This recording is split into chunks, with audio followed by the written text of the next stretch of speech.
Welcome to the Oshow. I'm Laura Babcock, and the old guard has been relieved of duty.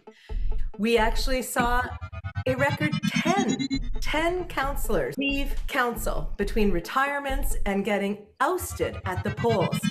And I want to raise a glass with all of the panelists here on the Oshow. Here's to Hamilton, cheers, and to the panel. Thank you for all of your commentary. Let's enjoy a drink and let's dive right into the coverage. So Graham, how did the mayor's race shake out in this historic election? Well, I think, as most people know, it was truly neck and neck throughout the entire evening. Andrea won. She is our new mayor, historical first woman mayor in Hamilton in a lot of years. That is great news. I mean, it was no secret. Again, this is not I elect. This is Graham Crawford saying I was supporting Keenan Loomis. So I'm a little disappointed, but I'm not devastated. I always said, Andrea, she's not evil. She's got lots of experience. She is progressive. Good things will happen. If I put my I elect hat back on, what we can say, though, is that she has a tremendously new and fresh council to work with her. She's going to have to build relationships with those newly elected councillors. And so that's going to take some time, but that's true of everyone around the table. What I think it does say, though, is the fact is Andrea's support didn't really change during the campaign based on various polls. It was about 40%, and it stayed that way. And so good for her for holding on to what she started with. To be fair, though, Keenan closed an enormous gap. And I think what happened was they both ended up infusing the campaign, and therefore Hamilton, with enthusiasm, with optimism, with hope. And I think, to their credit, both of them, our new council is a reflection of them, and they are a new reflection of our new council. That optimism that they felt and displayed, I think they were getting energy from all these tremendously, dedicated new candidates. So all in all, not the outcome I personally, but from a city of Hamilton perspective, we're going to be fine. And congratulated, of course, Andrea Horvath is the first female mayor, and all the new councillors that will be joining her, and also to Keenan Loomis for, I think, helping to lift some of those other races as well with the overall conversation around change. So let me go to you, Emile. You've been watching this closely, and you have stated publicly on Twitter that you're not a fan of Keenan Loomis, that you were, of course, rooting for Andrea. So how did you feel watching last night's returns, and how are you feeling today? I'm tired. It was nerve-wracking watching things go back and forth. And I think I am generally kind of pleased with the overall outcome, and disappointed in some races that we can get into. But I also felt that, maybe in the later stages of the campaign, when there was some information being circulated about Keenan possibly changing his position on some policy or platform items, that probably affected some people's votes in the late stages of the game, which is, the kind of thing that maybe one learns from, and being a newcomer to a campaign, get the dirty laundry out early, address it, and also be principled in your approach, such that you have some congruency with your platform and policy items, so that people understand when you make a shift and why you've done so, and it doesn't get wielded against you. I feel like. Yeah, and at the sorry, go on, Emile. No, that was it. Yeah. I was going to say, at the last Laura, are we allowed to keep drinking? I don't. Please do. Okay, let's. We're not on cable. We can do what we want, and we will get to that. But like you, I'm very happy. I think either Keenan or Andrea would be a much better mayor than the one we had the last 2, 3, 4 terms going back. Okay, how about you, Margaret? You said to us last time on a clip that got thousands and thousands of views that you were having a hard time supporting Andrea because of some of her comments in that TV debate. But then, of course, you also watched what happened with the Keenan campaign. So how are you feeling about the mayor's race and the slim margin, and maybe what that means going forward in terms of what Andrea needs to do to get that kind of broad support she'll need? I was undecided up until almost the last minute, trying to remove the emotion from the decision, right? Because we can get very emotional about these decisions that don't really have any kind of rational reason as to why we support somebody because we think they're going to do a good job. So I tried to get away from that piece of it and look at some of the things that are important to me, right? And I don't know if you've seen my column in today's paper, but it's on area rating. And that is incredibly important to me. And I don't think that we can, as a city, move forward without dealing with area rating in the way that we need to in terms of the climate emergency and everything else. So for me, Loomis's misstep and backtracking on that area rating piece, which I was initially extremely excited about when he first came out. So it speaks to the way in which, there's this desire that they want to go and knock on the doors and talk to the people and get people's input.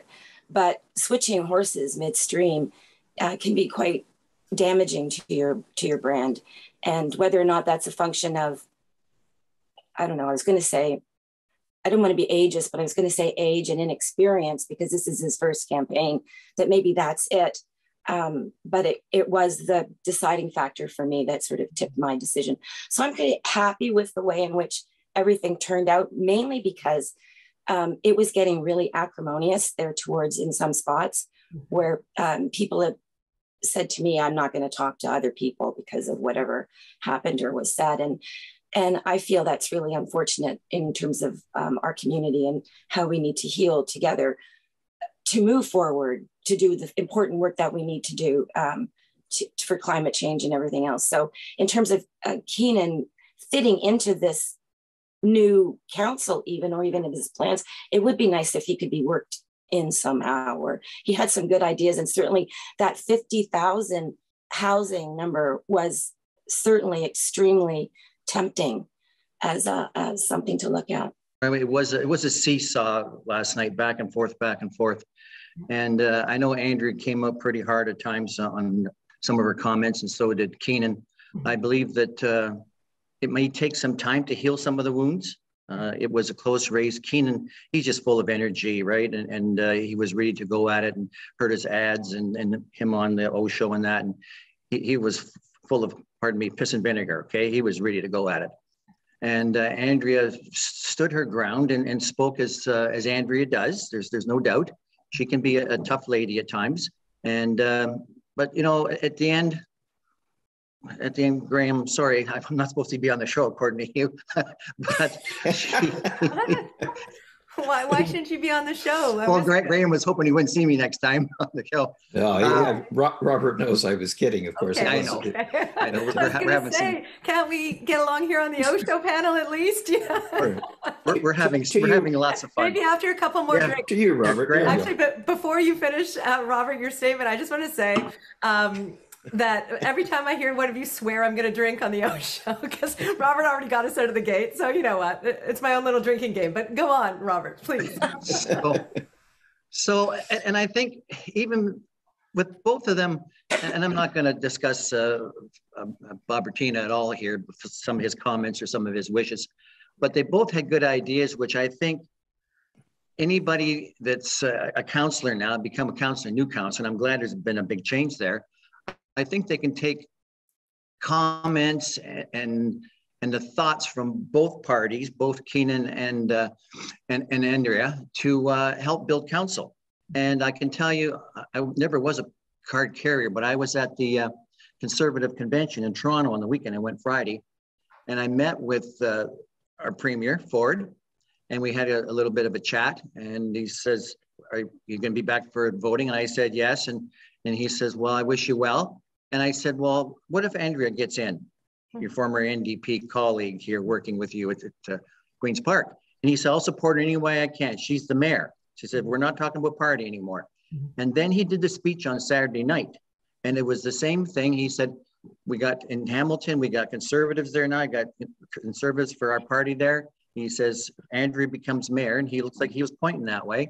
He said, I will work with her in any way I can to make Hamilton move forward and thrive. So I want to now go to the races individually now that we've left the mayor's race, and I can hear all of us hoping that Andrea finds a way to build those bridges and works with the new councillors. It is a big new council, and there are some fantastic new people who have joined that table. Let's start with number one, which is Ward 1. And can you give us the stats on this race? Because they are pretty fantastic. Well, sure. Maureen Wilson won handily. She got 75% of the vote. It's the highest percentage, highest plurality of any councillor, including, by the way, Tom Jackson, who used to get in the 80% plurality. He got 67% last night. It's a significant change. There were some good competitors there. I actually, I'll be honest with you, I'm quite pleased because Maureen was the newbie. Remember, she is one of 4 who joined council last time, but she was the target of the majority of the old guard. And I mean the personal target. They abused her, they attacked her, they tried to humiliate her, and she came out on top. Not just did she didn't just get reelected, she got them the biggest percentage of any of them. Yeah, indeed. To Maureen Wilson for hanging in and staying tough. Cheers. I mean, cheers. This panel is going to get even more fun when we get to the back half of council. But, sorry, go ahead. Who wanted to talk? Somebody wanted to jump in. Oh, well, I was just going to say though that Narinder, there were concerns that Narinder may be in trouble. Get to 3. I don't want to go too far ahead. We'll get to Narinder's race, Graham.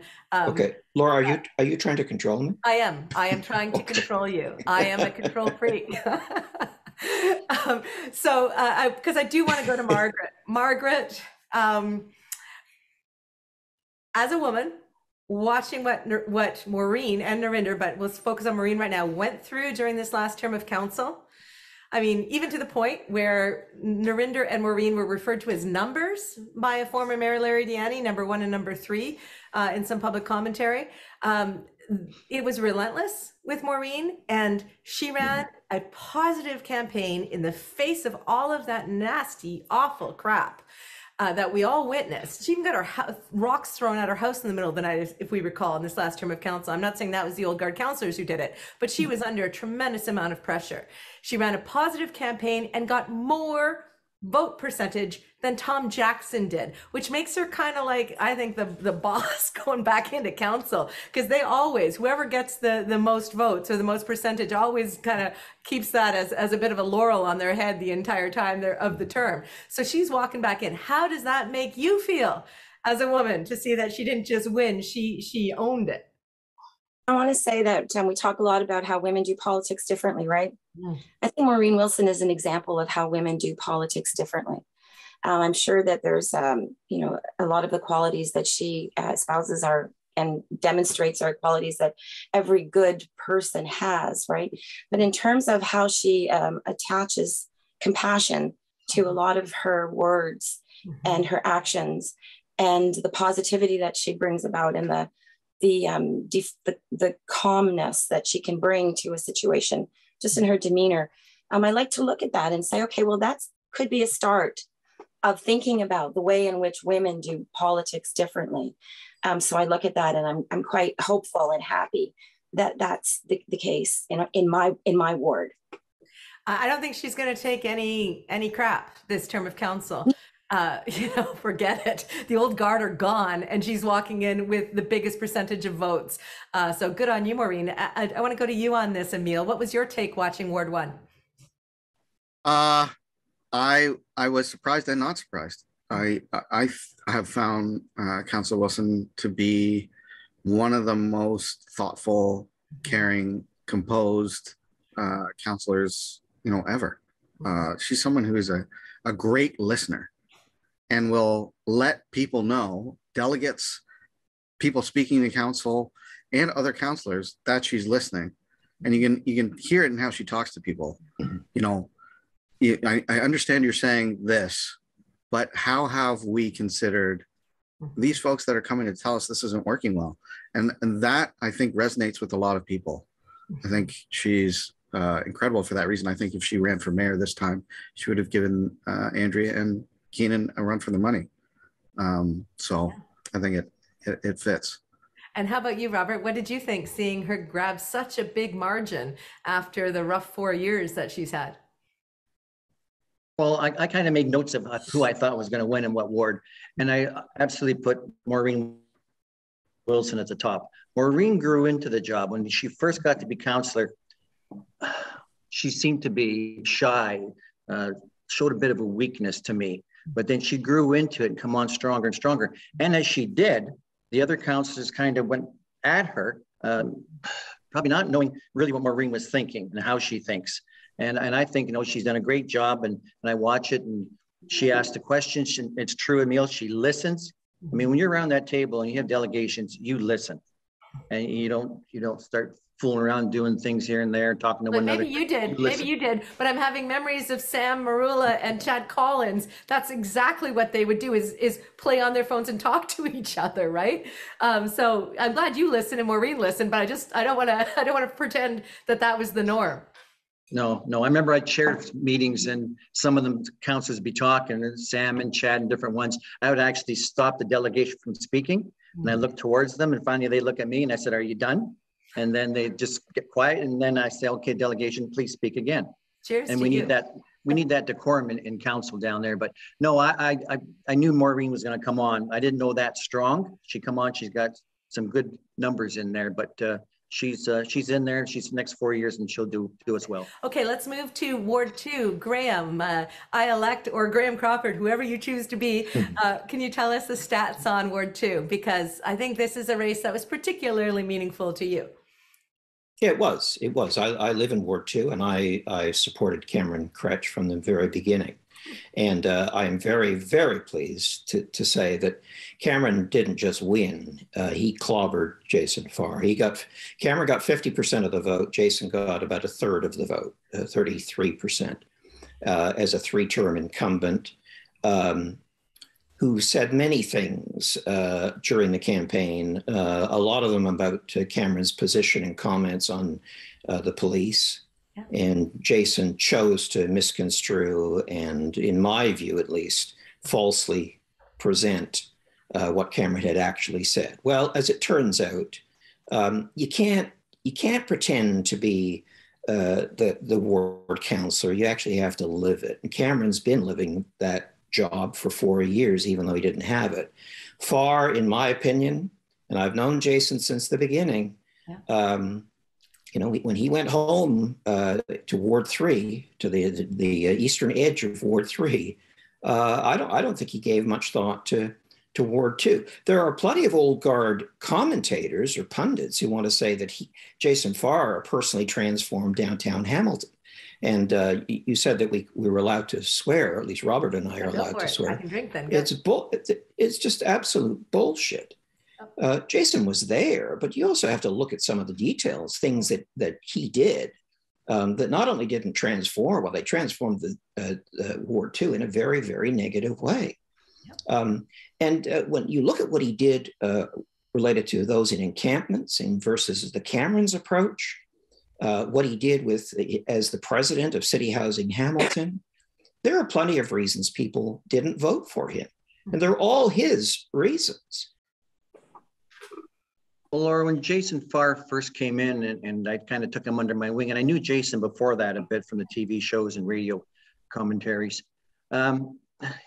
He was just an ordinary guy. He seemed to act that way when he come into council. The first 4 years was okay, and then he started to change in my mind, more stern, more direct. I think it showed with the encampment thing. This was just we were talking about there. And it showed down there, and he seemed to have lost the personal touch for people, like to feel it in his heart that these people need some help, or these people need some direction, and to work with council. I mean, he was the Ward 2 councillor, and he should be trying to talk to his colleagues around the table. How can we make this solution work for everybody and not just put a bylaw in and you're gone? And then I think maybe, and I don't know, ask the rest of my colleagues around here, the fact that he ran for the Liberals and left Ward 2 to run for the Liberals and failed and then came back, would that have had some effect on him being taken down last night? I definitely think he chose who he cared about in a very particular kind of way. It came through in his public written statements on his website, where he chose to use language that suggested that very particular people, Cameron being one of them, Sarah Gemma being the other, were encouraging people to live in tents, which is ridiculous. and then, you know, he was intentionally trying to project imagery to everyone that he was in support of developers, development, and, you know, in bracket, gentrification of Hamilton. And making those moves in that kind of transparent way tells people what you care about and how you care about it. And the ways you think about policing as a response to people who are houseless, that talks about people who are houseless with disdain, that conveys some sense of disgust, that comes through. People understand those kinds of things. And Cameron had peeled those things apart in the debate.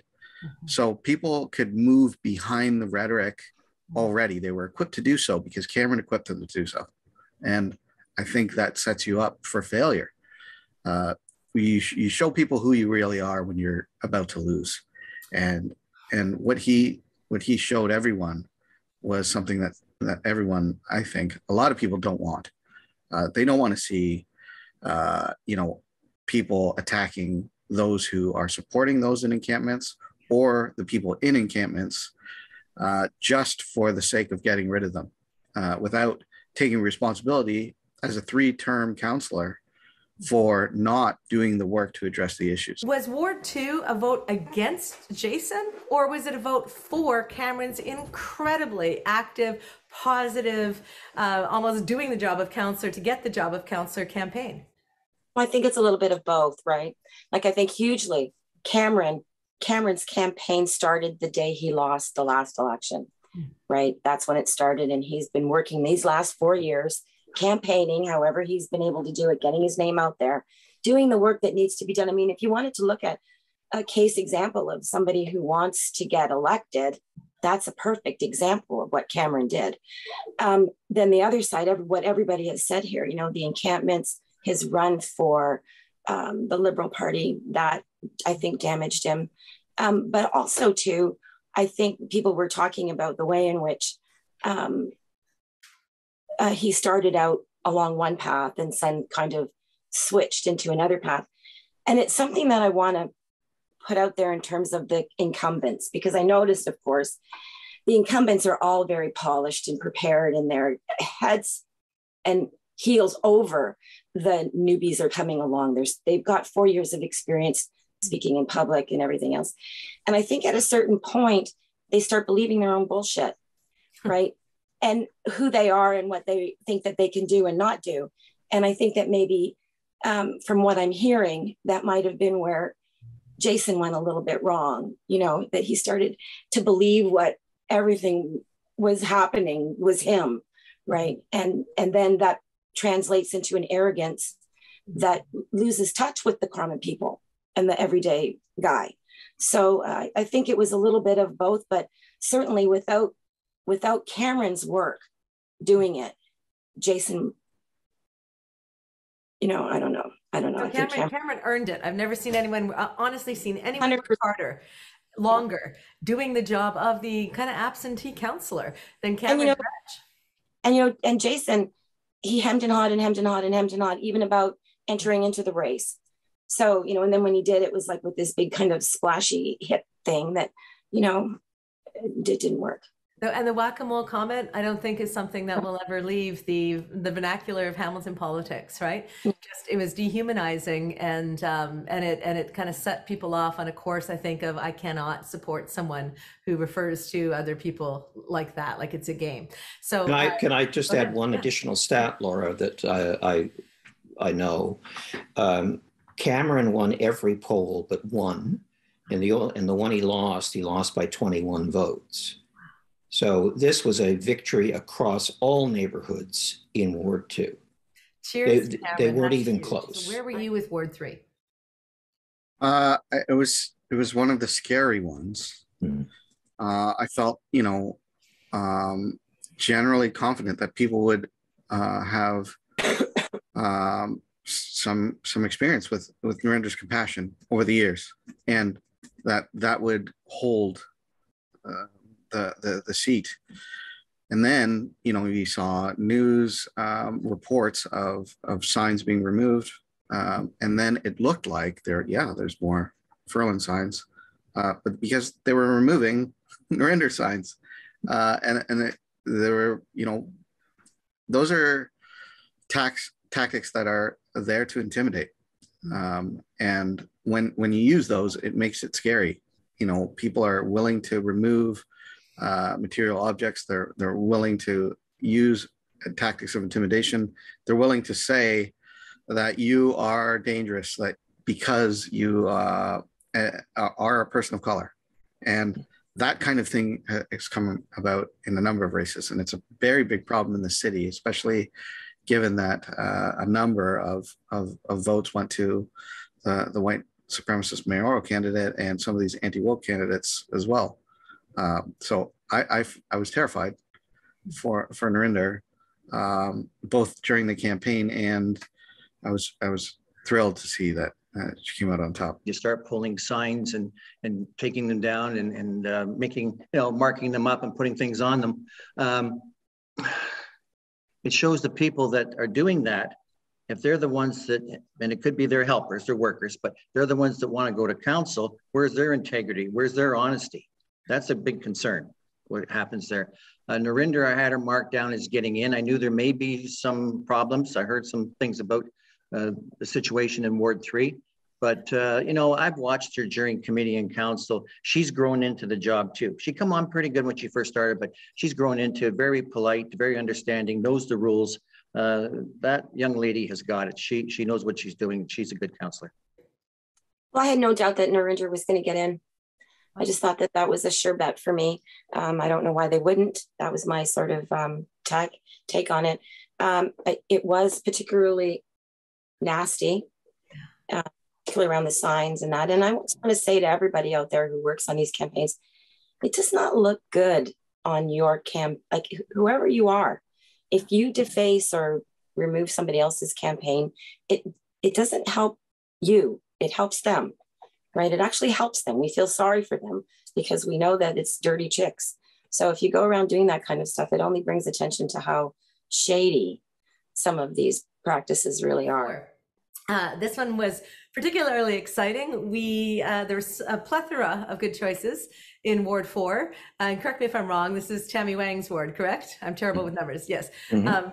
And we here at the Oshow, we're trying to select candidates that we thought not just would win necessarily, but brought something important to the table to progress our city forward. So we did an interview with Tammy Wang on Canada Day, or just before, and she won last night, and I couldn't be more thrilled. So Graham, can you just tell us a little bit about the numbers in the Ward 4 race? Well, sure. As you say, there was a plethora. There was also a lot of them as well. Yeah. Hello. How many drinks have you had, Graham? No, it's my bad sense of humor. I'm like this when I'm sober. I met Tammy through the Oshow. I did not know her. Yeah, that's how I met her that too, interview. Yeah. Yep, that interview introduced me to Tammy, and then I started just asking around because I was quite impressed with what I saw and heard. I liked what I took as her values from the interview, and it turned out they were consistent with what people had experienced. There were people in the Ward 4. So Tammy pulled ahead and then pulled ahead further. And Tammy ended the night, I think it was just over 1,000 votes ahead of second place Eric Tuck. So it was a good victory. I had met Tammy through the Oshow as well, and I've also met her in person at an event. Mm-hmm. And I like Tammy. I thought she was a strong candidate going into Ward 4. Mm-hmm. I thought it was interesting the way Eric Tuck had seemed to come from behind, it seemed to me anyway, during the campaign, that he was getting a lot of notice and a lot of positive stuff. I was seeing sort of more coming from his side than maybe from Tammy's side. But Tammy ran a really positive campaign. There was always a smile on her face. I mean, you could never see her without a smile. So I'm hoping, and not hoping, but I'm her background in economic development, of course, is the hard piece, right, that she brings to her experience in City Hall. She's more than just a smiling face who likes dogs. She's got some real chops there that she can bring to the job that certainly rivaled Eric Tuck's experience in the transit union and everything else. We've got these very positive people coming to council. What do you think that means, Robert, as someone who sat around that horse show, to have people winning these major competitive races by being positive, none of the nasty, dirty tricks? Being positive can do amazing things. And I know the ones that were positive, as you were saying, Laura, that ran, they're the ones that got up there and managed to get in. So thinking that way, other people think, can I get in, or do I really want to win in a race? I know some people that run, they don't want to win. They just want to get their face out there. They just want to be seen. But that's another positive one, having Tammy there, no doubt. And what's your thought on this, another historic person joining council, Emile? When you look at what the council that we have now, I know you tweeted this morning just about, I think you said, what a great day, or you were very happy this morning. What does Tammy getting on council mean to you? I think, it was one of those races where I would have been okay with Tuck or Wang. I think, maybe that contributes to the split that occurs when people are unsure of, someone who has definite labor and political politics, and then someone who comes from economic development who might maybe be perceived as more conservative in terms of financial analytics and those kinds of things. So there's that. And also, we've talked on this show about the thing of how people in Hamilton have an understanding of here first politics, who's a Hamiltonian and who's not, and that taking priority of policy agenda items and these kinds of prioritizations. I think having someone like Tammy in council shifts the discourse in how we talk about immigrants and refugees and newcomers and those experiences and what they mean in Hamilton politics and policymaking. That is a game changer in a lot of ways. I agree, and I absolutely love it. And I think she's going to be another terrific contributor. I heard some pretty disturbing commentary. I wasn't watching Cable 14 last night, and we'll get to their coverage.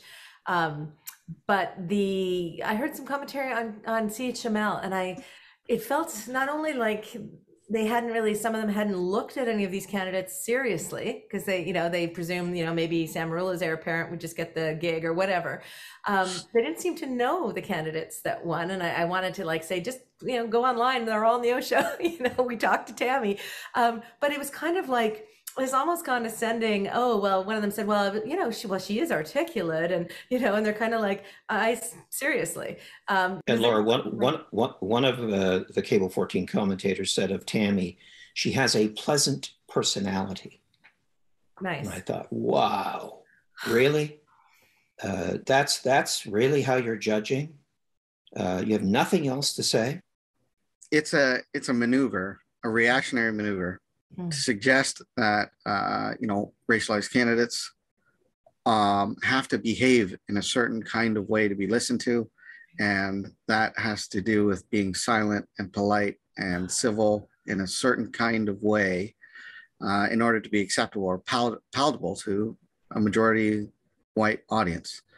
I think the other positioning that advances itself or gets advanced is that anyone that raises any kind of progressive new political agenda item, who belongs to one of those groups, is some sort of radical that gets attached to disruption and criminality very neatly in very disturbing kinds of ways. We saw an article in the Spec on October 20th that used a headline to attach alleged criminal activity to Kojo Damte, which is both unnecessary and deeply, deeply unfortunate, especially in the case where Kojo loses by 79 votes, Right. where you can't also draw the line between the impact of something like that and 79 votes. And may I add that there was a tweet by former Mayor Larry Deanne that talked about, and I'll show the tweet because I want to be accurate, talked about, you know, should be innocent until proven guilty, but, and you responded to that, and I'll put up your tweet as well, Dr. Joseph, explaining just what was so, I think you used the word disgusting, that it would be framed this way. And this is all happening in the critical 72 hours before the election of Kojo Damte. So, you know, I'm deeply concerned that some of this very, well, I'll let you pick it up from there. I mean, I could rant all day, but.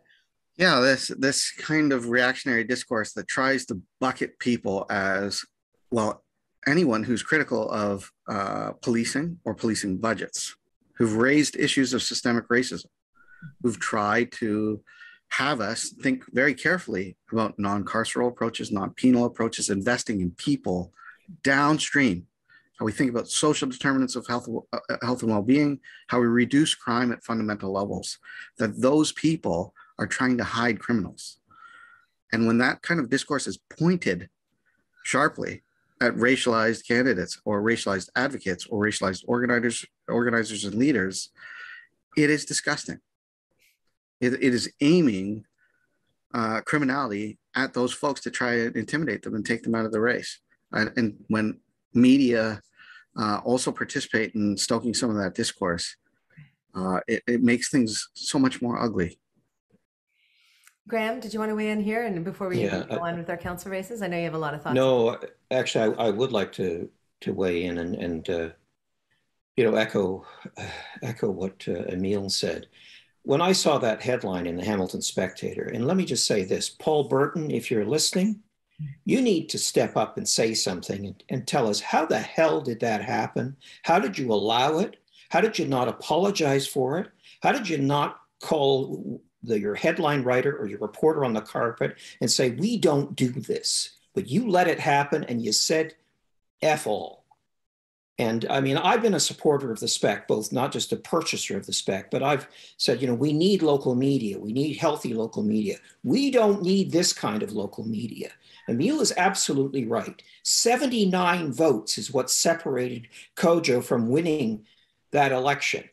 And it is entirely possible that that Spec article and the tweet from former Mayor Deanne, who was found guilty of an election infraction, could have cost him the election. We're not talking about this yet, Laura. I hope we will, but also the irregularities caused by the city of Hamilton and how they operated the election, which is a disgrace. It isn't just a local disgrace. This is a national disgrace. Mistake after mistake after mistake, literally up until including at the polls. But there were like 8 or 9 important and significant mistakes prior to that. And Kojo Damte loses by 79 votes. I'll tell you this, I haven't talked to Kojo today, but I do know Kojo and I do speak with Kojo, but I want to give him some space. But if I were Kojo, I'd want to be looking into both of those things. It's just grossly unfair, but sadly, as Emile said, it's not unusual. Well, I agree. The Spectator, Paul should have said something about that. I also think that Cable 14, having Larry on, I'm so glad that I left Cable 14 because I sat on the desk with him, I believe, last election. If he had said some of the things that people are reporting he said last night, I would have walked off the desk or done something, but I wouldn't have even thought it appropriate after that tweet to be part of the election coverage. Like, I don't understand what's going on. with the legacy media in town. I mean, what are we doing? How much more evidence do we need that our city has a problem with hate, and that our city needs to have people who have public platforms that speak with authority and respect? You know, it's painful. Last night I didn't have to. People kept asking me what was going on. I'm like, it's not. I have nothing to do with it anymore. Thank goodness. Mm-hmm. I do want to just add one thing, because I did watch Cable 14, as painful as it was. I don't know what's going on at Cable 14, but I don't know how, when you are federally regulated, you end up with an election panel of a bunch of old white people who are bitching about all these lefties and radicals and people of color who are queers. Now we've got two, they didn't say queers, I'm saying queers, and I'm allowed to because I'm one of them. There's two queers on council now. Very happy about that. But Cable 14 really needs to have a meeting internally, and if they won't have it internally, then we'll call it and maybe have it publicly. But they need to rethink their approach to this. They were allowing people to say things on their panel, and I realize it's an opinion panel. I get it. But the guy who was saying this stuff has a show on Cable 14. And at some point, you got to stand up and say, either you tone it down or you leave. But that's not going to happen, not without the public getting involved. But I'll tell you this, Laura, I've never seen as many comments so quickly about such stupid commentary that I witnessed last night. I hope this goes somewhere. Anyway, I'm angry because I mean, I'm not suffering at the hands of this any longer. I have been on the receiving end 40 years ago as an out queer, but I'm a white male person. I mean, it was different, but I felt it, and the abuse that we took. The fact that I am seeing this these overt attacks being put on the airwaves 40 years later is absolutely unconscionable. I listened to the Cable 14 coverage last night. I was also doing something else while I was doing it, as we multitask in these busy days. And so I was really focused on the numbers that were coming up, right? And I do have to say that I tone out a lot of commentary from time to time, and I was up and down. I was surprised at what I was hearing from time to time that came out. And I just thought, well, that's the source, right? And you know what you're going to get when you listen to that. You know what you're going to get, right? So are we surprised, or are we prepared to respond? And that's what we need to be, is prepared to respond, because that kind of stuff is so blatant that it does take us by surprise. That so many times, I know myself, I'm left with my mouth just kind of open going, I don't even know how to respond to this without sounding trite or trading in platitudes. I want to respond with something that's got real meaning and teeth, right? And that's where I think we need to focus our efforts on those responses, because that kind of stuff is going to come. It's going to come. It's going to come. It's microaggression, right? Like there's some of the stuff that's really big and just out of there, and they don't even think about it. But then there's this also all kinds of these little snide comments that serve to just, dig in. And that's old. That's the old way of doing things, right? And we don't have to be like that anymore. That's what they do on Twitter. Go take that to Twitter. Yeah, but even on Twitter, like I had to tell a guest they could not be a guest back on the Oshow because of a Facebook post, right? Which didn't even get anywhere near that tweet. So, I mean, I think we have to speak up and stand up when we see it. And there are cases over the last 25 years where I probably allowed more than I should have, or been a part of conversations that were worse than I should have been a part of. We're in 2022 now. And I want to ask you this, Robert, do you think that in changing the guard at council, changing the tone, bringing in all these positive new candidates, as we heard from Graham, that we have a diversity around that council table now that we haven't had in the past. Do you think that will raise the dialogue in town? Do you think that maybe we're past what we saw last night? Like we'll never have to kind of sit through those kind of comments that were being made that were offensive to people? Well, Laura, I would hope that the election from last night and who got in and their wards is going to change what's around the table and what's being expressed towards councillors. Yes, there was an old guard, because when I was there, I can give you a few examples if you've got a minute, but I remember one day I'm walking to my office in the morning early, and I walked past a certain councillor's office, and he says, "Hey, bud." And I turned around, came back and stood at the door, and I says, "You talking to me?" "Yeah, sit down." So, and that's when I was first in, right? So I sat down, and it's all it was said was, "Don't F with me or I'll get you. Now you can go." Okay. That was a fellow councillor, not there no longer.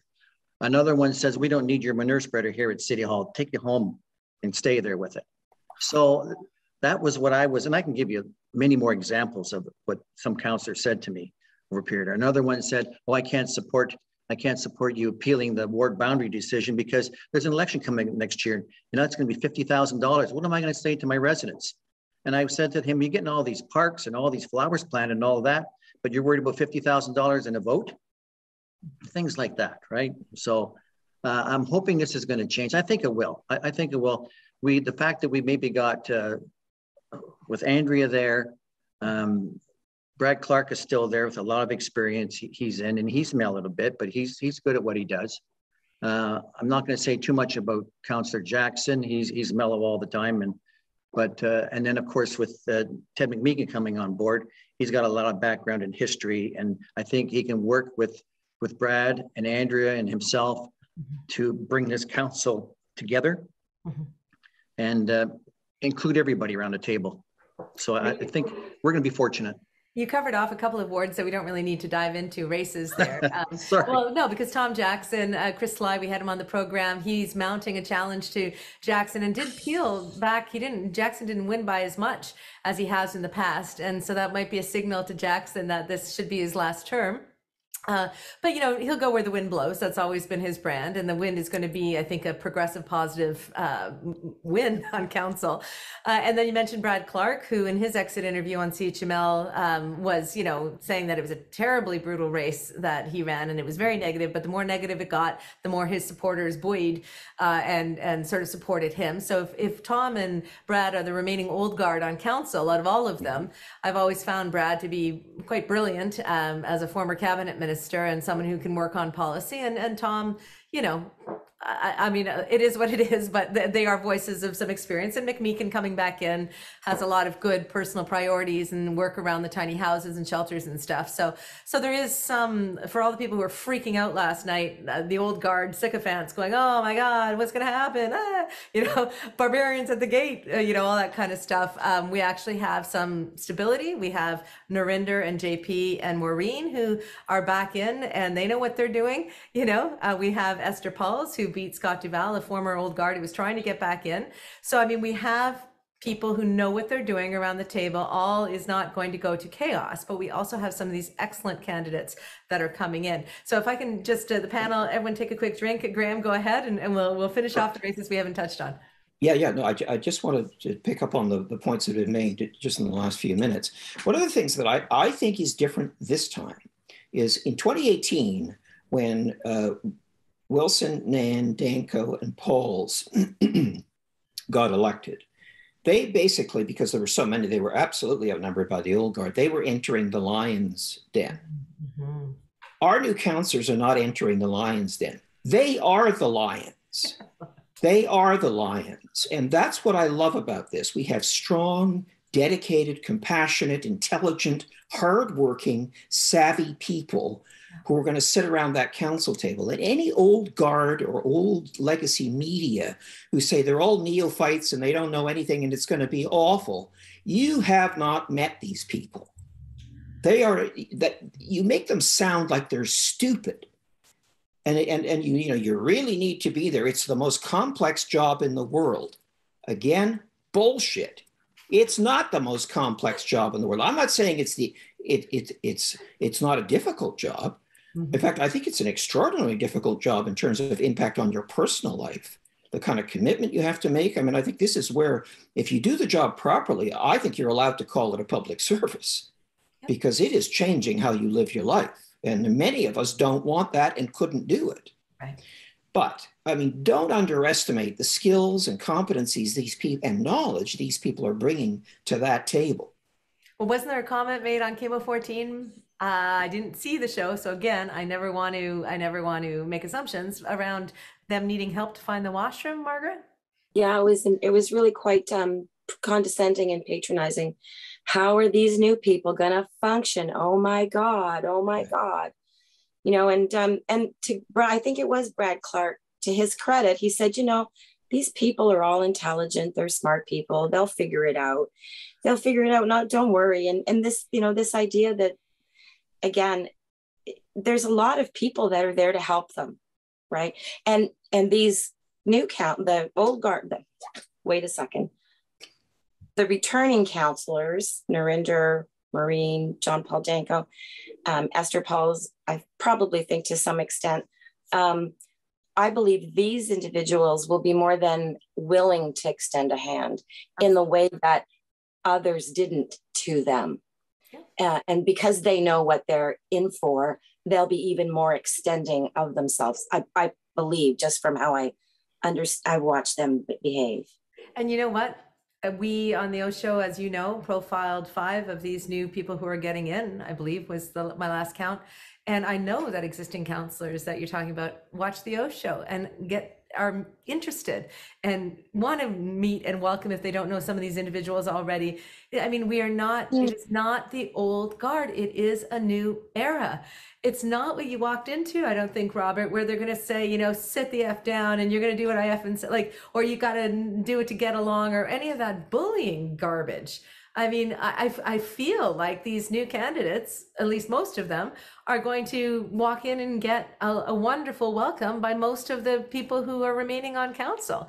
And I include Tom and Brad in that. I think they're both good gentlemen who are going to be kind to these new councillors. So this idea of they need help to find the washroom, and they're a bunch of radicals, and you know, clutch our pearls, the city's falling apart. It's condescending and it's fear-based. Emil, did you want to just weigh in on this before we jump to Ward 5? Yeah, I think, you know, that really ridiculous kind of weigh-in also obscures the fact that a lot of city councillors that have been there for a really long time, you know, sit neatly and comfortably on the backs of a lot of city staff that do a lot of the heavy lifting for them. And when you obscure that labor and that work, I think it also changes the way you appreciate that labor and that work and that support structure that will be there for these new councillors. And there are people like Cameron Ketch who are in and about City Hall and have been for several years, and they know how things work. And there's people like Narinder Nan and Maureen Wilson who care about us, and they care about what we bring to City Council and when we delegate. And they're the kind of people that will be helpful to some of the newcomers for how they understand the procedural rules. But I would argue a lot of them do, because the people that ran did so with credibility. They did so because they had a history of caring about issues in Hamilton and for bringing matters that, you know, issues that matter forward to council. It's not that they're complete newcomers to anything political. That's both naive and ridiculous. Well, it is naive and ridiculous. Tammy Wang worked at City Hall in the economic development department. I mean, so I think it's fear. It reminds me of Gollum in Lord of the Rings, my precious. You know, like what we saw last night was Gollum losing the ring. It was painful to see, but I hope we're moving past that. Okay, Ward 5 is one case, is it not, Graham, where an outgoing councillor kind of gave the nod to the person who did pick up Ward 5? Is that the case? It's absolutely the case. Ward 5, Chad Collins' old ward. There is, as some have said on social media, he is a Chad Collins mini-me. I don't know if that's fair or not, but he's very tight with Chad. That much I do know. And there was a lot of assistance given to him. I mean, he won, and I'm sure he worked hard. And he won, quite frankly, almost a landslide. Okay. He was thousands of votes ahead of the second placed candidate, who was Linda Lukasik. It's fascinating to me that Sam Marula's pick to succeed him in Ward 4 was not successful, and Chad's was in Ward 5. Let's move to Ward 6. What happened in that race? Well, Tom Jackson won, excuse me. I probably need to have another drink. Oh, I'm sorry, Ward 6. I meant Ward 7. We've talked about Ward 6. Tom, Okay. Tom got it easily, but maybe he lost enough of a percentage to realize that the gig is up next time around. Ward 7? Well, Ward 7, of course, was Esther Pauls and Scott Duval. Scott, after many careers and many pensions, decided he'd try and get a top up at least one of the ones he already has, and that's his municipal pension, and run again against Esther Pauls. I don't think Scott's a bad guy. I don't, but Scott's had his kick at the can, in my opinion. If I'm going to be consistent, Margaret made this comment earlier about being consistent in your approaches. Yeah. Old guard for me is 3 terms or more. Yeah. And I don't necessarily think of those as in the same position or same level of government even, but I mean, at some point, it's like time to get out of the way. And I don't know if he was trying to top up his pension or if he was responding to some of the commentary and critique of the old guard. Scott entering the race, I think, was kind of interesting, given some exchanges that he started with me on Twitter on Friday nights. He did of a Friday night, and all was around the same time. So you wonder, what's the pattern there? And some people. Go ahead, Emil. I think Emil wants to weigh in. No. Or you're just raising your glass? Okay, I can't see. Okay, let's move on from that. Let's go to Ward 8. Well, a bum got in there again too. No, John Paul Danko won handily. I don't know that there was ever any question. I have to be honest, I didn't really get to know the candidates very well in Ward 8. I watched all of the Cable 14 debates. I will give Cable 14 this credit, though. Those debates were a good source of information. Definitely. I agree.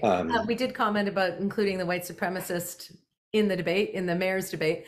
But yeah, I agree, they were good. And Josh, who ran in Ward 8, is my neighbor, and he's a great candidate for council someday. I told him, honestly, I didn't think he could beat JP, and he didn't, but I love the fact that he ran. So props to Josh for doing that. And I think even, Chris Lai, who ran against Tom Jackson, probably not going to win, but people getting in, getting known, participating in democracy is huge, and it's so important. So let's jump to Ward 9. Yeah, let me just comment. Chris Sly, by the way, in Ward 6, placed second. Tom did win. No, there's no question. Right. But Chris should not be embarrassed with how he did. Yeah, Ward 9. Well, I saw Brad Clark on Cable 14, and he was asked, so tell us about the campaign. He said it was dirty. Yeah. It was a dirty campaign. Yeah. So there were tactics that he saw. Apparently, he's turning over some video of people pulling out his signs and putting his competitors, the second place competitors' signs in. I mean, I don't know who these people were, but they had replacement signs. I suppose it's possible they combed the neighborhood and pulled up these signs from someplace else. Seems unlikely, but who knows? Well, but go ahead. Yeah, but Brad won. It was a nasty campaign, and it wasn't. And there were some people who thought, well, maybe he won't pull it off, but he did. Yeah, I always thought Brad would. He's very good at that job of council. Again, positive campaigns got through, right? The negative ones we're seeing fall apart. How about Ward 10? Where are we at with that? Ward 10, of course, was many eyes were on Ward 10 because it was kind of a replay of 2018. And this is Maria Pearson's ward that she has represented for, well, in fact, she's the second longest serving councillor, but behind Tom Jackson, but not that far behind. She placed third. Jeff Beattie, who ran last time, and Louis Milanovic, who ran, I think I've got that right. They split the vote last time. Maria came right up the middle. That is not what happened this time. Jeff absolutely won with a significant majority. Worked his ass off, and is well known. I mean, he's from the community, as is Louis. But Maria was unpopular. she was getting in. She didn't win by much last time, a fairly small percentage of the vote, but enough to win. Did you think, if I can just pop to Robert, you worked with Maria, of course. Did you think she could be beaten like that? I mean, as of like the day before the election, people were telling me, oh, no, Jeff won't get enough to get out Maria and maybe Louis, but you know, and here we have Jeff winning like quite easily. Were you surprised? So Laura, I knew it was time for somebody to take out Maria.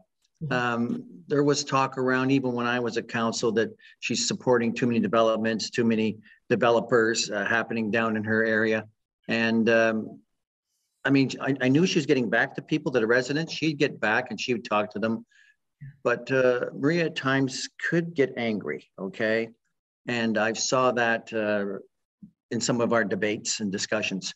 But it was coming time, and I know Jeff and did some follow-up on his stuff. And I think he's the appropriate one to be in that position now. But as it is, it was time for Maria to, she can retire. Her husband's retired, and she can get some pension, and she loves fishing and hunting. So it's time.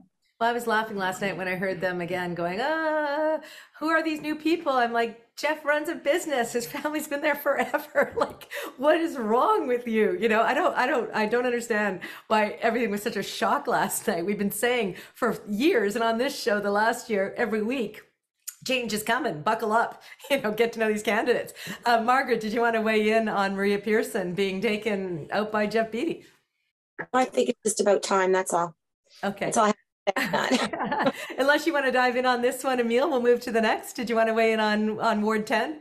Okay. No, I'm happy to move on, yeah. Okay, move on, Graham, if you can. It's a big election. I appreciate our audience has got their 2 bags of popcorn for this show. Right, yeah. Well, the thing is, I must confess, Ward 11 is the ward I know least about, and I'm actually not even going to be able to name the two people who were competing against each other, and it wasn't necessarily clear who was going to win.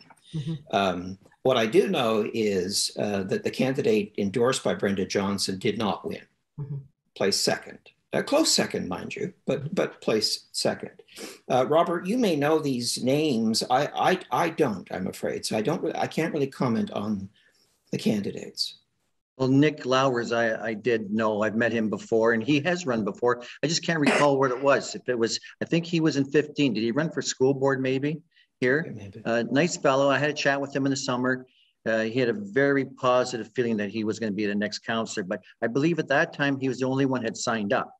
And then the other ones started coming on board. But, and I don't know the other ones, Graham, but I knew Nick fairly well. And Brenda left in part. I mean, before she left, one of her outgoing missiles was about the toxic culture at City Hall and intimidation by developers. You know, so she I think was leaving as part of like, ugh, what's going on there. So do we think that with this, another new person coming in that race, we might see a learning curve, certainly with all these candidates, but some refreshing stuff, because there's a lot of issues around Binbrook, right? And about the growth there and everything else. We talked about it during the mayor's race. Anyone else want to comment on this race before we get to 11? Well, the debate was the genesis for my column today. Right. Because in that debate, it was anti-area rating, anti-transit.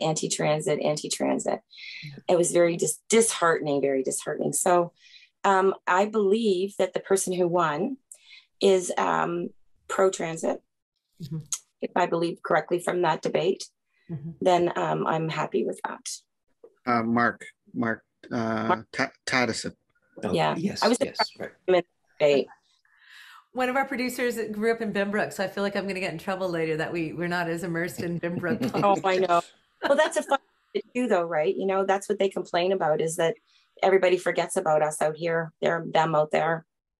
Yeah, well, we shouldn't. So I'll pay more attention to Binbrook and what's going on there, I promise, in a future Oshow. Okay, let's get to the next race. Am I at 12 here, Graham? My math has never been my strong suit, even. Yes, no, you are at 12, and this was an interesting race. This was Lloyd Ferguson's ward. You know, the Kennedys of excuse me, the Kennedys of Ancaster. Did I say that about him on the Oshow and they picked that up, or did they say that and I heard them? I can't remember. Oh no, I think Lloyd has believed that for a long time. Okay. Anyway, Craig Kassar won, and he was ahead all night long and pulled even further ahead. There was a particular candidate that I've spoken about on the Oshow here named Bob Mayton, who was well back, basically had no traction. So I was very pleased to see that. He's a homophobic, et cetera, based on his writings. These are things he's written, so it's factual. But Craig Kassar, who, Laura, you had on the Oshow, another one that you featured on the Oshow, business person, a manager at Maple Leaf Foods, project manager, worked across the country on major projects. So he brings a skill set that, you know, is, I think, going to be very helpful at council. He's also an environmentalist. That's right. I first met him on the panel with Robert Pasuta when we were talking about the Hamilton Conservation Authority and voting in Lloyd Ferguson. And so that's when I first met Craig Kassar. I invited him back because I was impressed with him.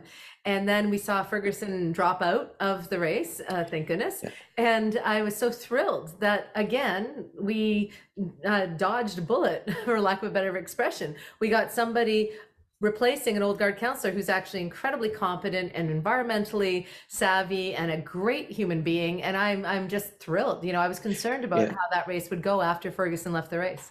Yeah, quick last comment from me on 12, and that is that the person who placed second was Elkerton, who is a city employee. He was facilities director, I think was his last position, but he was endorsed by Lloyd Ferguson. I got to ask you, Robert, you must be, well, I don't want to put words in your mouth, but being an environmentalist as you are, to have Craig Kassar in that important chair in Ancaster with the considerations around the wetland and gentle density and everything. I mean, how are you feeling this morning? Feeling good about it. In fact, Craig Kassar, I did have a meeting with him, and then I had him on my poll. I had him as winning last night, so that's a good thing. And with his background in Maple Leaf Meats and engineering and everything, he's a smart gentleman, and I'm glad he got in. I think he can work together. He's understanding. He learned a bit about agriculture when I had lunch with him the one day, and I think he will focus on both the urban, the suburban, and the rural agriculture. I'm sure he'll be one that wants to learn. Put it that way. So you're saying not a radical who we're just glad can articulate, but won't be able to find the washroom, right? And he has a pleasant personality. Yeah, with a nice personality. There's as soon as you walk in on the second floor, there's washrooms to your left. You go around in the councillors, there's washrooms there. There's washrooms everywhere. I'm not saying the place is full of crap, but there's washrooms everywhere. Yeah, that's true. And they have a greater difficulty finding their integrity. Washrooms are easy, but or even finding meetings are supposed to be in. If you look at Joy Coleman's Quorum Watch, I'm making fun. But when I hear the resume of Craig Kassar, you know, who did supply chain logistics, I think nationally and people are worried. These commentators last night that these people won't be able to find the washroom. It's just ignorant. I can't stand it. I have to mock it. Did you want to weigh in at all, Emil, on Ancaster? The fact that one of the candidates that we were concerned about last Oshow did not end up getting in? Yeah, I think, Craig is an example of someone who's deeply disturbed by the way Hamilton has not responded to environmental issues. Someone who wanted to be the change and decided to take on the task of being part of the solution, and successfully did so. You know, that's the kind of theme of what happened last night. Yeah, it's thrilling. It is thrilling. When I think of these as individual candidates, any one of them, Tammy Wang, Jeff Beattie, Craig Kassar, Cameron Kretsch, I'm missing somebody else. Any one of the ones that we profiled here on the Oshow, I thought would have added a dramatic improvement to council. To have so many of them is the reason why I'm drinking champagne today. Alex Wilson. Alex Wilson is the other one. Yeah, let's get to, I think Alex is the next in line. Isn't he on this conversation, Graham? Yeah. Yes. Yeah, Alex is 13. So this is Arlene Vanderbeek's ward. As you may recall, many months ago, there was rumors that Ted McMeekin was going to run in Ward 13, and then he didn't at the last minute. He changed his mind and ran in 15. And he knows both communities very, very well. For a short while, it looked like Arlene might be acclaimed. But Alex Wilson stepped up and ran just a stellar, high energy, great information, great understanding of issues, desire to work together. Alex is going to be an excellent addition, in my opinion, based on what I've seen, to council. They are the second queer that I mentioned earlier, so I'm happy about that. That's just a personal thing. But seriously though, so well informed, knows the issues and has facts and can pull them out. I think he's going to be just an excellent colleague. And he doesn't use the word collaboration in a PR wallpapery way. He knows how to do it. It's his training and background, public engagement.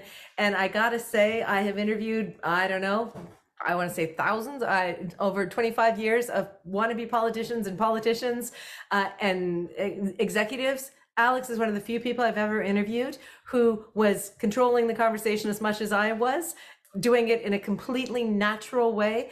And I could have talked to him for 5 hours. He is so informed and so positive and so optimistic. And at no point was he saying he was running against anybody. He was running for the future of Hamilton.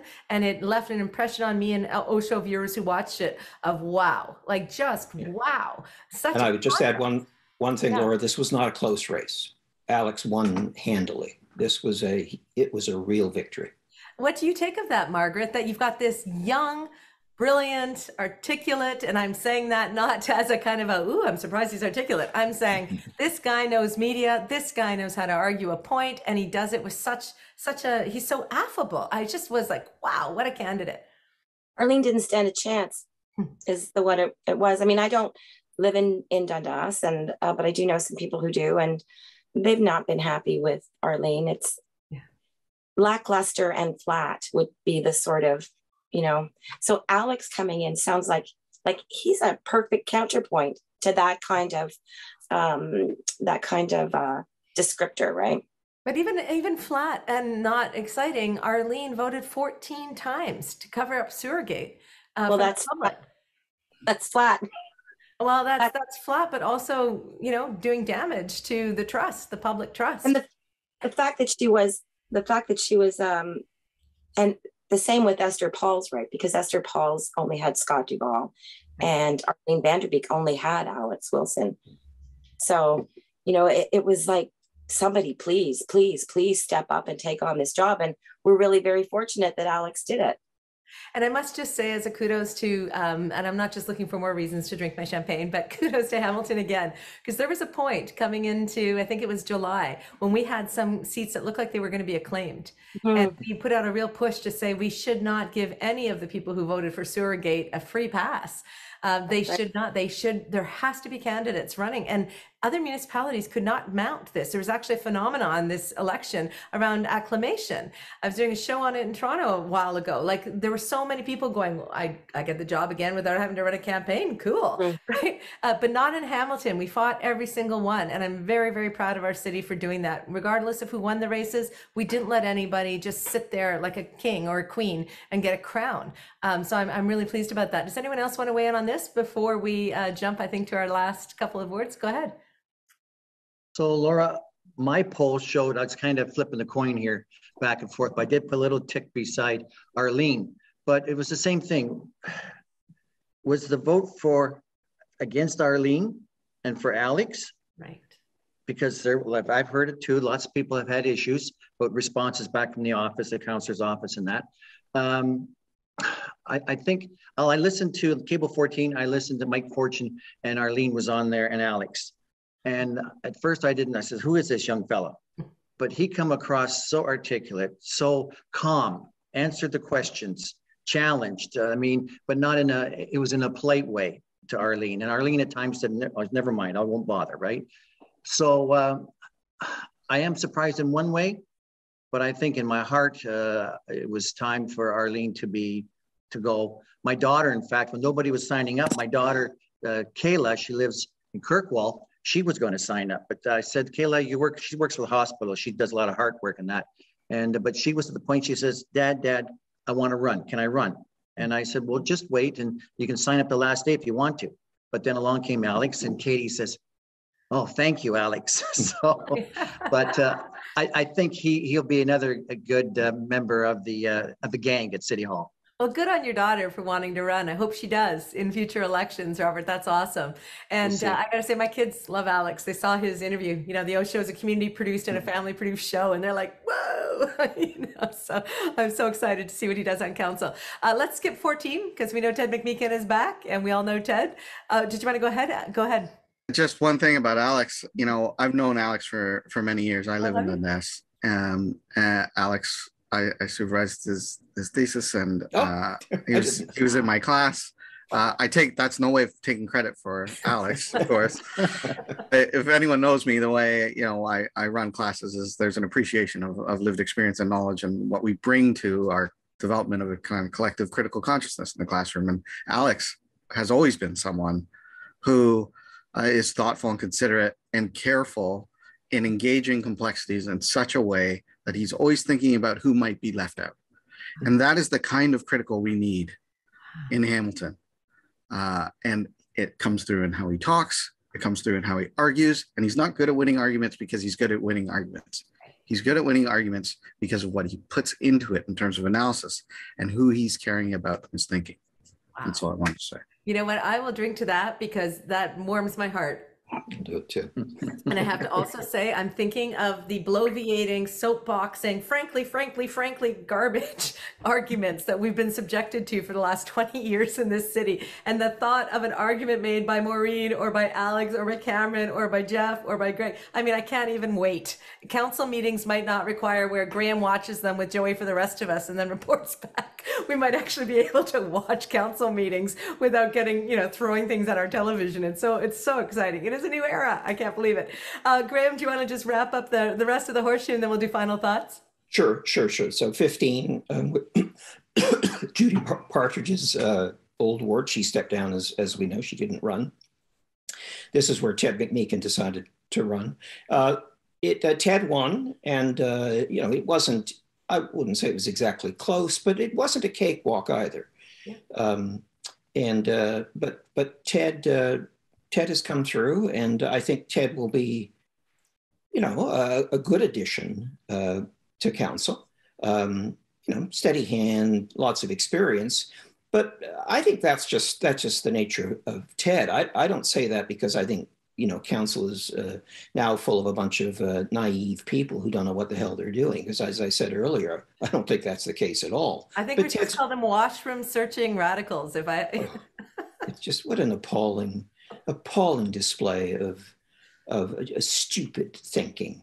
So Ted is a great guy. I mean, I'm not a fan of recycled politicians dropping back in, obviously, but no. He's a good person for sure, and I support what he's trying to do around housing solutions. And we've had him on the program with Tom Cooper about that prior to him announcing. Although we did kind of talk around the edges that he was going to on the Oshow back in the spring. Right. Do you want to just wrap up our final? Are we at our final one, Graham? Yeah, that's our final one. And then Ted is our, and then of course we've talked about the mayor's race. One of the things I would say though, that I think one of the things that Ted brings, but so do plenty of the others, and I look, because affordable housing or housing affordability, both were mentioned as key issues in the campaign. This council is comprised of enough smart people who have a deep understanding of some of that issue. And Andrea is the same. She has an understanding of it and direct knowledge of it. I think that they can do something innovative, and I think they can do it quickly. They're not going to solve it. I'm not suggesting they're going to come up with the housing solution. But rather than dithering and not actually applying city assets and doing creative stuff, I think this council actually is quite capable of saying, no, this is the way we're going to go forward, at least for the time being, and we're going to make an impact in the short term. It's an enormously complex issue, don't get me wrong. But what you don't do with complex issues is stand back and just watch them. You actually step up and you do something. And I think this council is going to do it. Are you suggesting we might have elected some leaders?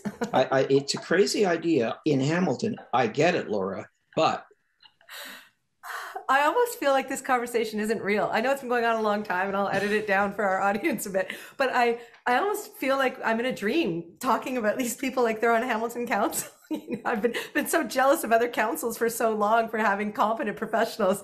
I'm thrilled at this conversation. So let me just get a final word then, if I can, from each of you on, and maybe Graham, maybe that was yours, unless you want to bookend it at the end. But what do you think? Just your last thoughts on this historic morning. And I know we're upset, I think a number of us, about Kojo's race and some of the things that were said last night. And you know, some people on this panel wanted to see Keenan as the mayor, but there seems to be around our little horseshoe a lot of optimism and a lot of appreciation for the talent and the positive races that were run. So let me go to you. I see you nodding, Margaret. Final thoughts, maybe advice? Well, I just want to say, first of all, congratulations to everybody for winning. Yeah. Congratulations to Andrea for this historic achievement. I look forward to everybody working together to bring Hamilton up from where we currently are. We have no excuses now, is I think where I'd want to say is we really have no excuses. This is the day that we have been focused on since the news of Sewergate broke, right?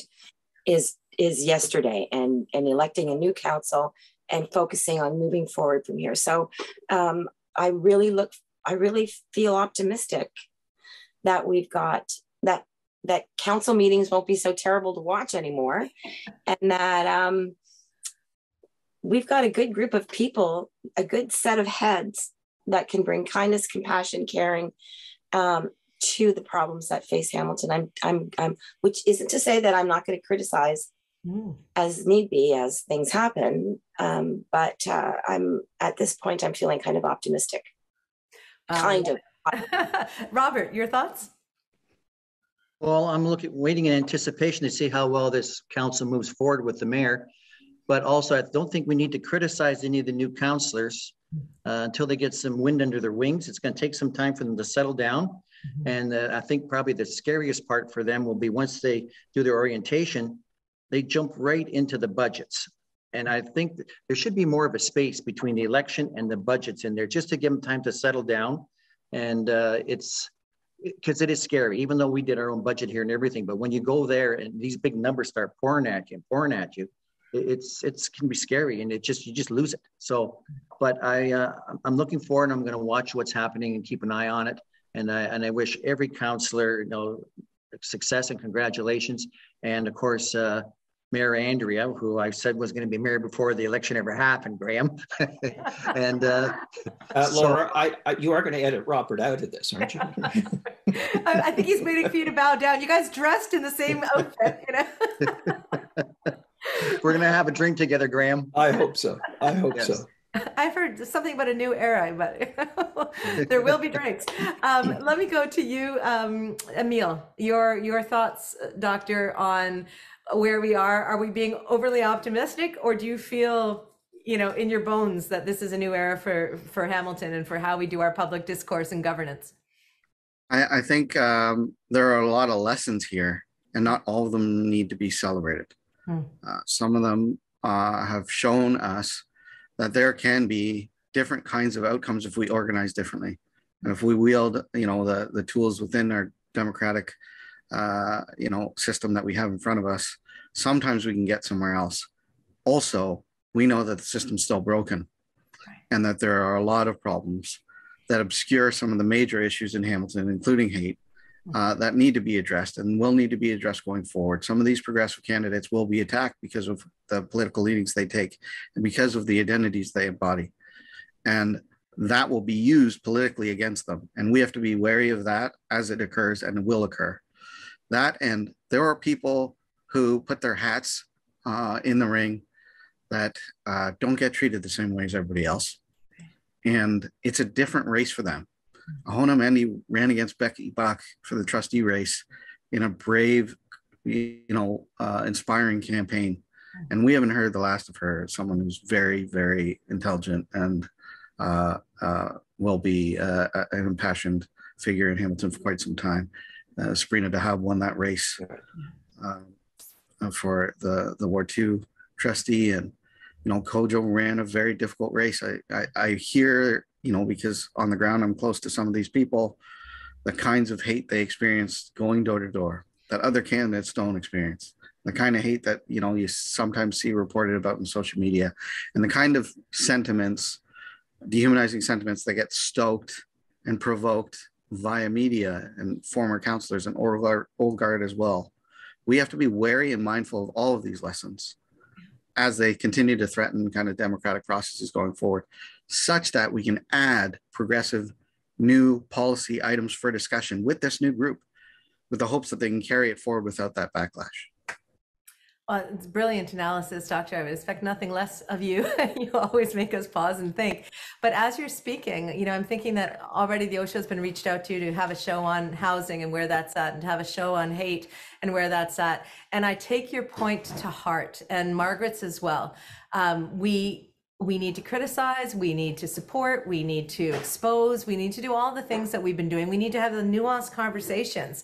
Just because there are some great new people around the table and some of the old guard and maybe the old culture has left the City Hall Council, we still have deep problems in this community, deep injustice in this community. And I don't think any of us are being Pollyannic and thinking that because these people are there, we get to stop doing what we do, which is being engaged citizens and keeping our eye on it and speaking up and speaking out when we need to. And I want to end with you, Graham, as a final comment. You know, you started iElect. I don't know what the future of iElect is, but also you're a very engaged citizen, former Citizen of the Year. Going forward, where are we as a city? What does that look like?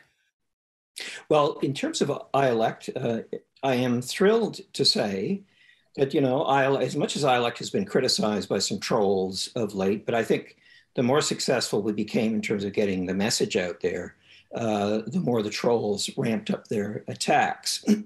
I'm very proud to say that in literally the day before the election, our website had 10,000 views. And it was very high for the last number of weeks. People were going, and people went to our website primarily for were the candidate profiles, the candidate questionnaires, the answers to questionnaires. They were looking for information to help them make a more informed decision. That makes me very proud, and I know it makes the iElect team very proud. We set out with one simple goal: new leadership for a better Hamilton. And we had two, and only two, of the old guard, as we defined it, which was 3 terms or more, are returning to council. Change happened around the table. Now the work begins with the new councillors who are joining their colleagues. But I am as optimistic as I've ever been about Hamilton politics today. It's a great day for change in Hamilton, and a great day for our city. And I really want to thank everybody who supported iElect, participated, helped. I think I'd like to believe I know we made a contribution. I'd like to believe we made a difference. So thanks for that. And like all of us who were part of iElect, we were making public and personal comments long before iElect ever happened. That isn't going to change. Also with the Oshow, I want to thank all of you. This panel alone has had thousands and thousands of views. And we've been part of the discussion and part of keeping people engaged. And all of you have brought your own expertise and years and years and years of service to help us with our goal this year on the Oshow, which was to bring change in this election and to get people really engaged. And so I can't thank all of you enough. I will be feting you at some point, hopefully soon. But it is really about everybody who can contribute in this community, either running as a candidate this time or next time, or being in these respectful conversations and nuanced discussions around the issues, that I think is really helping with our community moving forward. Our potential seems like, I love Margaret, I'm going to go with what you said. There's no more excuses now. We can't sit back and just blame a toxic city hall or an old guard. The responsibility is for all of us now to make sure that the city sees the kind of compassionate, ethical progress that I think we have all been advocating for so long. So I want to thank all of you from the bottom of my heart for being on the Oshow election panel. It's been quite a journey and a lot of time commitment. So on behalf of our audience in Hamilton, thank you. And for all of you here in Hamilton watching, if you haven't seen the profiles on some of these new candidates, they're there for you. It's a beautiful thing about being on YouTube. They're not going to go away, so you can go back and get to know them and join us in the excitement about what the future future portends for Hamilton.